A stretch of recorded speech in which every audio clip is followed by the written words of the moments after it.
Hey everybody, it's Brett with Tampa Marine Tuning. I'm here with Jesse. We're at a Bunces Pass. We've had a long day on the water. We've been filming some content for you guys, doing some before and afters, and we're here to answer some frequently asked questions. Do you want to ask and I'm going to answer, or do you want to answer and I'm going to ask? I think I can ask. It's probably a good idea. Yeah. So we're here to ask some frequently asked questions, and one of the most frequently asked questions I would say is, how does tuning work? But I would back up and say, what does an engine do, or what is an engine? Yeah, I mean, so like engines at their essence are air pumps, right? So you got to pump air in, you got to mix fuel with that air, a fuel source of some kind, so it can ignite to create combustion, to push a piston down, yeah, to create horsepower. And then there's exhaust on the backside of that. And so as an industry as a whole, for a long time now, as many people know, that's been done with electronic fuel injection. So there's a computer that controls that whole process. So it's going to control the fuel delivery, how much the injector is going to spray. It's going to control like when the ignition system is going to fire a spark plug. It's going to have an oxygen sensor on the back end to measure the fuel mixture. So to put it simply, the three things that we can control through the ECU, which is the engine control unit, is really fuel, air, and spark. Yep. Right. So okay. So then what is tuning? So tuning is recalibrating those items to optimize them. So as a whole, the factory leaves a bunch of meat on the bone. They're making a generic product for every customer everywhere on the planet, and then we can provide better performance from modifying it. Now, in the outboard world specifically that we're dealing in, the benefit is the outboard manufacturers are doing it smartly, and they're going to use a single displacement for four to three outputs of motors. So for example, so like the 250 behind us on this boo wave. Yeah, on the boo wave. The 250 on the boo wave behind us, that has a 4.2 liter, right? So that 4.2 liter is used in the 200 show, the 225 offshore, the 225 show, the 250 offshore and show, and the 300. So all of those engines mechanically the same, are identical. There's some differences in the lower units. And mechanical versus electronic controls, yeah, but like the power heads are the same. You could buy the same cylinder head for the 200 that you could buy for the 300. It's the same. It's the same. Same block, same everything. It's the same motor, yeah. And the reason why they do that, and I'll chime in on this, and the reason why they do that is because as a large company like Yamaha or Mercury or Suzuki or whatever it is, they're trying to save cost in terms of developing these things. So they make one block thing that can support a whole different range of power outputs because they don't want to spend the extra money to develop six different blocks. It's a manufacturing trick. Yeah, like what's the point? Yeah, it doesn't make any sense. Yeah, well, it saves money. It allows them to offer. It allows them to save money, make more money, right? Yep. But it also allows them to offer something to the consumer that's a lot more cost effective to purchase. Yeah, 100%. And so the 200 SHO in this category, for example, the V6, the V6 category is the exact same as a 300 offshore. Same thing. The only thing that's going to be different is the gearbox and the length of it, that bottom shaft. Yeah. So as far as like tuning in the sense of like what particularly our company's doing and what we're doing here is we're going to start with a 300 tune, for example, on the V6 lineup. We're going to start there.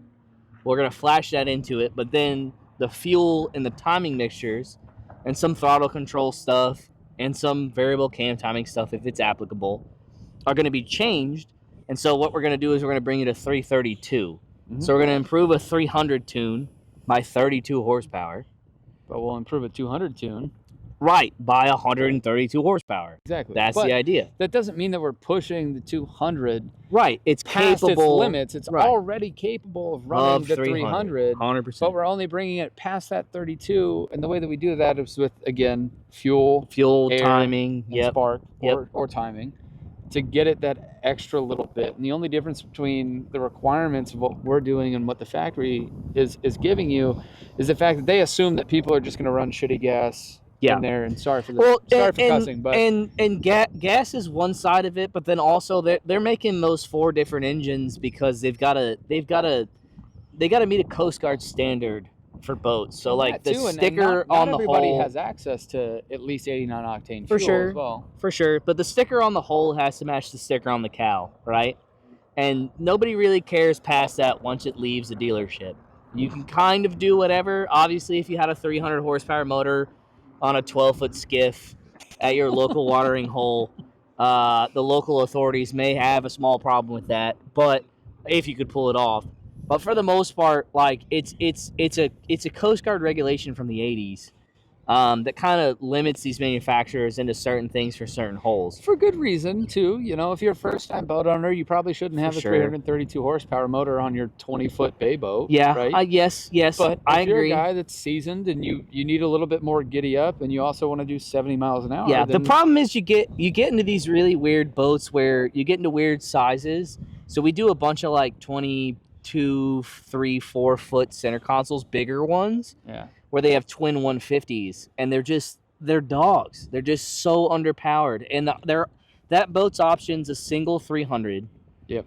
Or a twin 150. And if you're running offshore, you definitely want the twins. So that's why they went that direction. So you have one that's not. But if one dies. But those motors just together aren't great, and that's where our product can make a difference. It can make that boat more livable versus repowering to a single 300, yeah.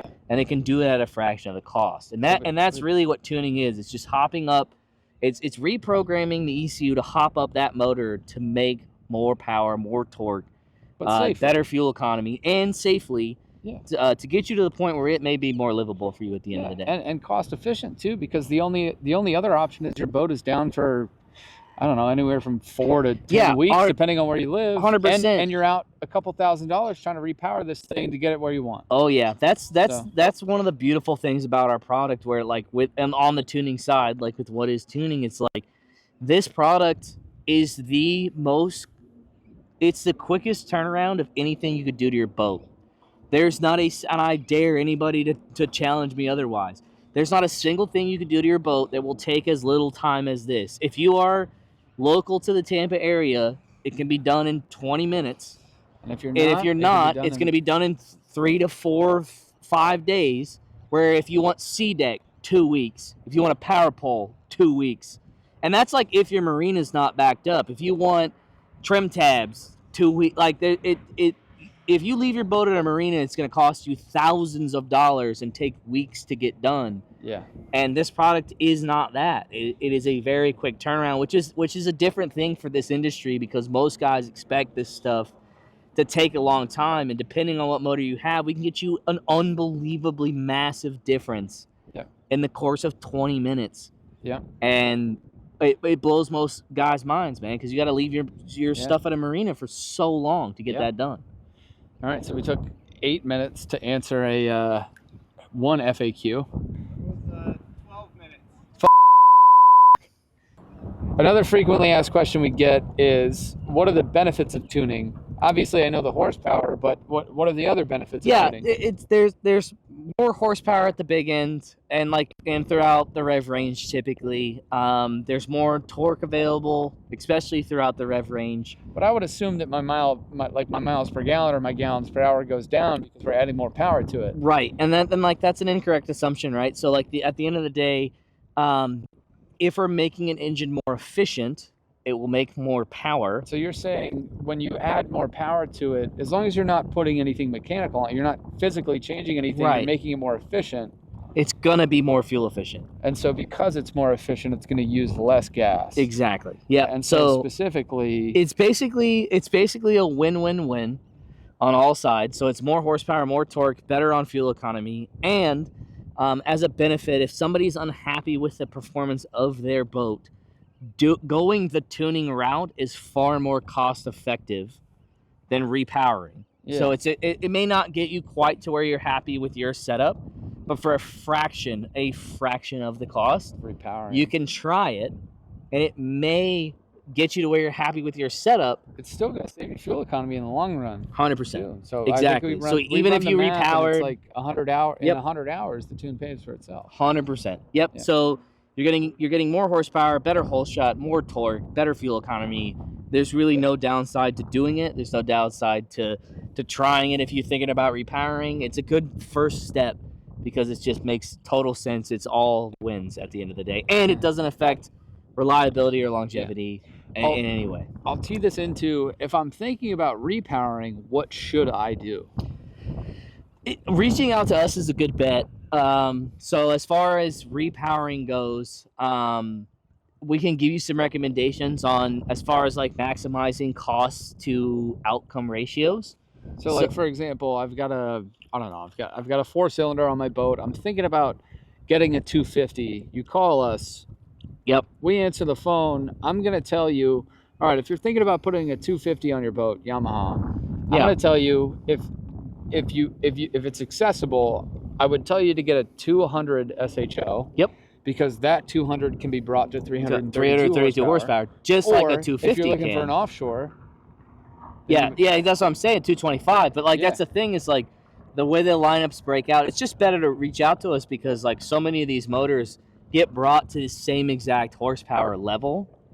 And so it's like don't buy a 300 when we continue to 332. Yeah. You could buy a 200 shell and we could do the same thing if you have the ability to do a single. It just there's a lot of upsides as far as the repowering side goes. You don't always have to buy a different boat. You can just you could buy the smallest motor in the lineup. Yeah. And we can bring it right up to it. So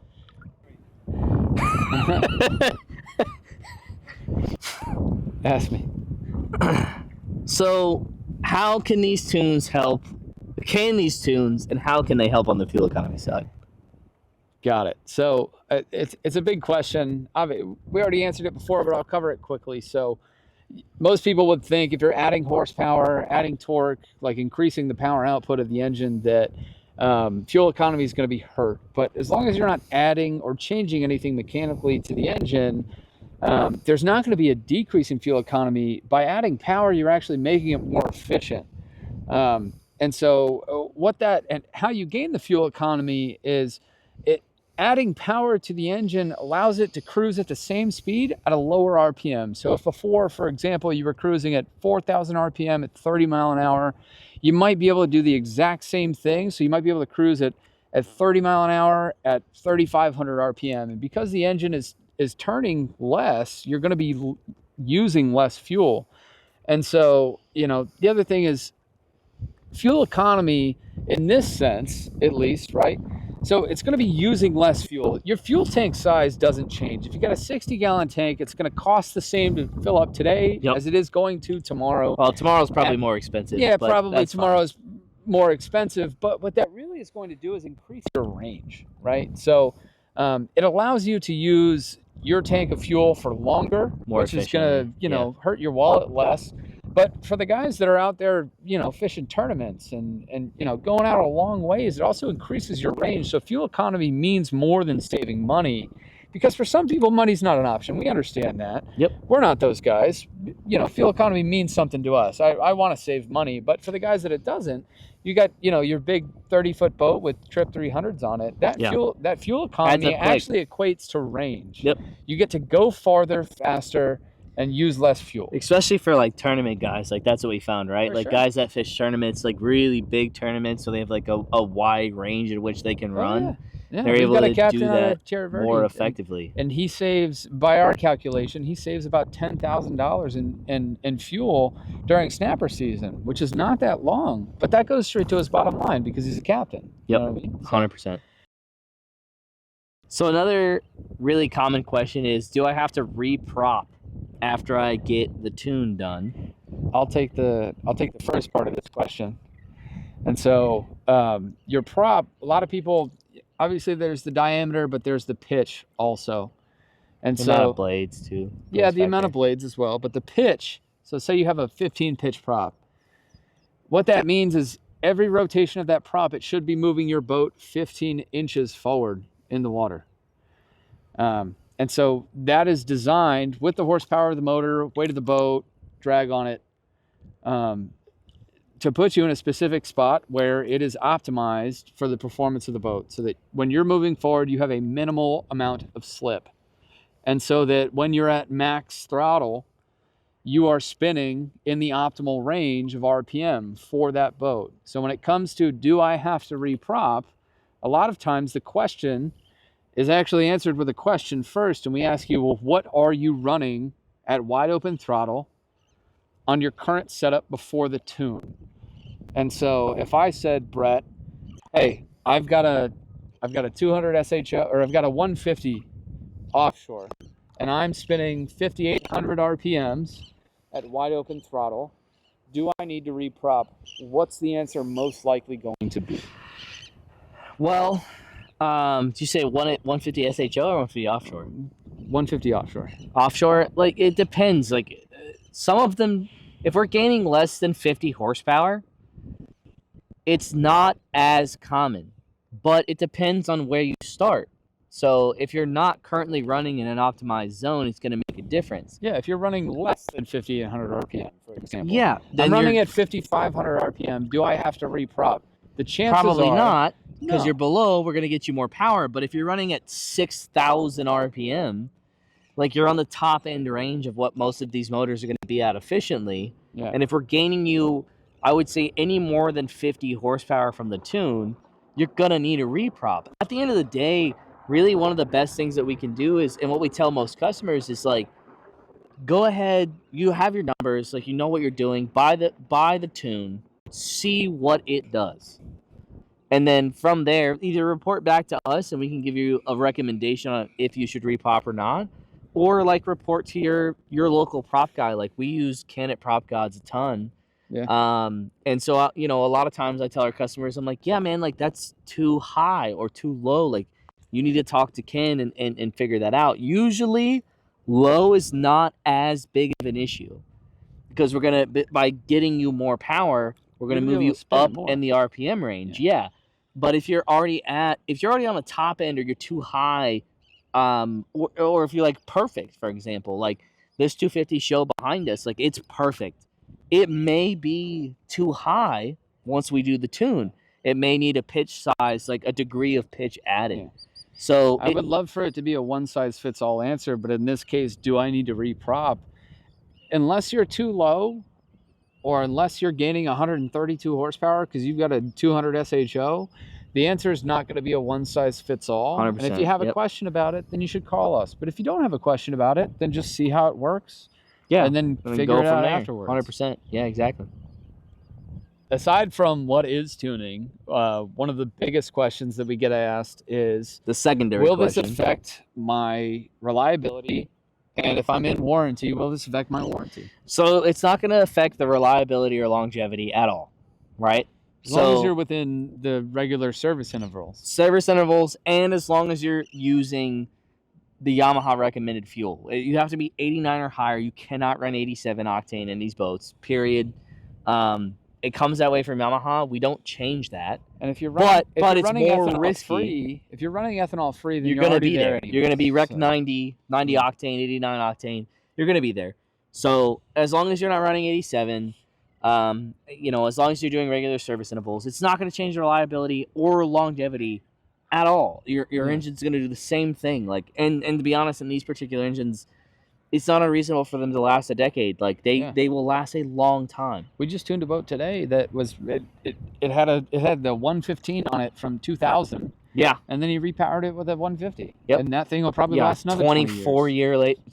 24 years later, he's like, I think it's time for a new one. Yeah. Like, exactly. So yeah, that's not unreasonable at all. So as far as the warranty side, what do you have to say about that? Well, so the warranty side is and you know, we have to tread lightly here, but also, you know, we've got some Pro Tour sponsored fishermen. We've talked to Yamaha here and there. We're not bringing the engines past the point of their capability. And as we touched on before, we're just going to use the V6 lineup. You guys are probably tired of hearing this, but the V6 lineup, it is the exact same power head, valve train for the most part, depending on if it's 4-cylinder, 6-cylinder, 8-cylinder. The only difference is going to be the lower unit. So we're not pushing these engines past the point at which they're already capable of running. For example, this 250 behind us on this Boo Wave, yep.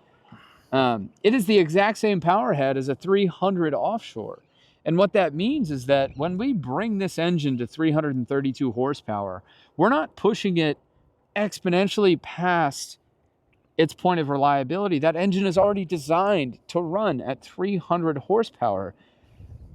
The only reason why it runs at 250 is, for one, Coast Guard standard, like we said before, and two, because they are trying to hit different price points and save money on manufacturing, which is understandable. Yep. So we're bringing that engine up to 300 horsepower, which it's already capable of running, and then pushing it to 32 because we know that you, as a customer, are agreeing and understand that you should only be running a certain type of fuel in it, and then you're going to treat it well. And with that, with any of our product offerings, regardless of the displacement, we're never adding more than 30 horsepower over than what they're capable of. And to add to the reliability too, because, you know, NISPro, the guys that obviously we distribute for, located in Australia, those guys put these engines, before they ever release a tune on anything that comes out new, or any of these tunes that have been released for years, they put these engines through 200 hours of stress testing on the dyno, and then another 200 hours of stress testing in the water. And before they even ever release the tunes to put them in the water to do their testing, they buy one and they blow it up to know where the difference is. Yep. And so, or not where the difference is, but where the breaking point is. Yeah. So they might have found out that the limit on that thing is 370 horsepower. Yeah, they but back it's only it way further down. Yep, 100%. So they'll produce the max that it can. They'll blow that one up. Yep. And then they'll figure out where the actual safe spot is, and then they'll push those out. Yep. So they've, 400 hours. Most people sell their boats before they even get to 400 hours. Yep. As long as your boat's mechanically sound and you're doing all of the right things, like for service and fuel, it's not going to affect it. Yeah. All right. So one of the most frequently asked questions we get is, what is the turnaround time? I know you guys are Tampa Marine Tuning, but does that mean that if I live in Maine, I can't get my engine tuned? No, 100% you can. So we offer a remote tuning service, and basically it's a mail order service, and that service is going to get turned around within 24 hours. A lot of times, as soon as the engine arrives, or as soon as the ECU arrives. Yeah, not the engine. Don't ship us your engine. Please do not ship us your engine. But yeah, as soon as the ECU arrives to us, it's 24 hours. And a lot of times it's same day. But it's going to be within 24 hours. And so basically the process, if you're not local, or even if you are and you don't want to deal with it, you can literally place an order, mail us your ECU. It's going to show up, and then we're going to flash it and mail it back to you. And all you do is unplug it and plug it back in. It's very, very simple. It's very easy. We've got directions on the website for all of it. Exactly. We show you exactly where the ECU is at. We show you how to take it off. If you had problems, you can call and reach out to us. If you are local to like the Tampa Bay area, like you can reach out to us about bringing your ECU by or something like that. We just have to schedule it, make sure somebody's going to be available, something like that. We do some direct service stuff every now and then. Like if you've got a 36-foot boat with triple motors on it, and it doesn't come out of the water, and you don't want to do it. There's certain things that we can definitely come to you to do. And so, yeah, we're flexible at the end of the day. Reach out to us. If you have any questions or you're worried about it, just ask us. We're going to figure it out. But to sum it up, if you're local, bring it by. We'll get it done in 20 minutes. You're back at your house. You put the ECU back on, or tow the boat to us. If you're not local, use our online interface. Find your ECU number, ID, and the videos that tell you how to take it off the boat. Send it to us. Yep. We'll get it back to you. Once it arrives to us in 24 hours, there's a range of shipping options. And then you're going faster, farther. Yeah. Realistically, there's no reason, if you're in the continental United States, this is going to take more than 5 days. And if you're not, just give us a call. We'll figure out how to get it to you. Yeah, honestly. We've got customers in Puerto Rico, the Caribbean, Cayman Islands. Yep. Customers in Alaska. Anywhere you are, we can get to you. Yep.